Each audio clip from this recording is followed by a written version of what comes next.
gecedir bugün yine.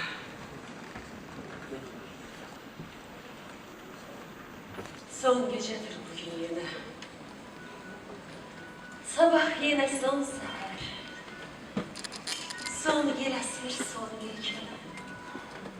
Gayrı hızır bir teher. Ahırıncı ağaçtır bu.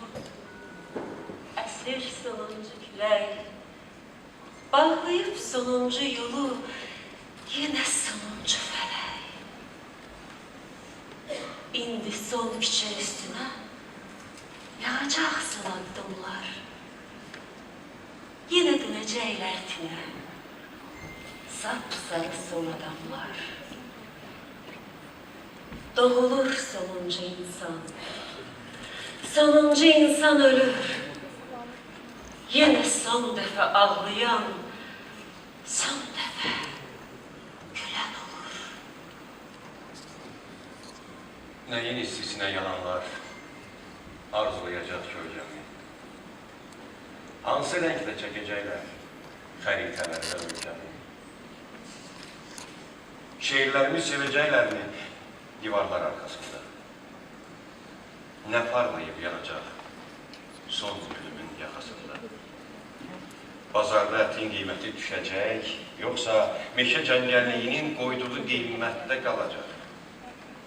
Öpüşəcək, öldürəcək, düşünəcəklərmi yenə qaranlıqda? İnsan xoşbəxt olacaqmı məhəbbətin donduğu bir anlıqda? Akşamüstü qatarlarda çay paylayacaqlarmı içməyə? Pasport, viza gərək olacaqmı sərhədlərdən keçməyə? Anderson'ın nağıllarını oxuyacaqlarmı? Əlifbanı hamı biləcək. Kül taşacaq, yoxsa bəndlər ovcundan töküləcək xəzərə. İnsan bir ömrü bayır, öləcək neçə kərə? Yol azacaqlarmı? Məzar qazacaqlarmı? Məscidlərdə yuyacaqlarmı meyitləri? Kim sulayacaq bulvardakı söyükləri?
Dar küçedir.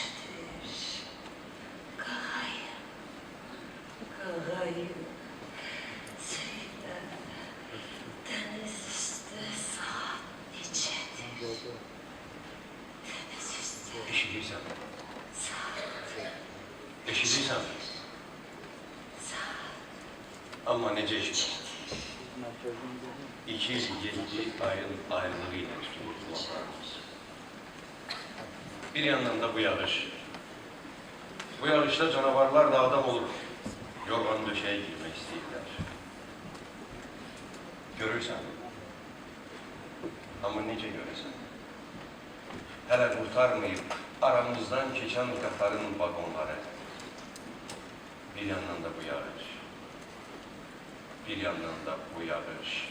Bu yağışta qorxudan səs-səsə verib bar-bar bağırırlar Qobustan qayalarının öküzlərində. Eşidirsən, amma necə eşidirsən? 2-7 ayın ayrılığıyla soluk kulaklarımız. Bir yandan da bu yanlış. Bir yandan da bu yanlış. İncinmiştim bu torpaktan.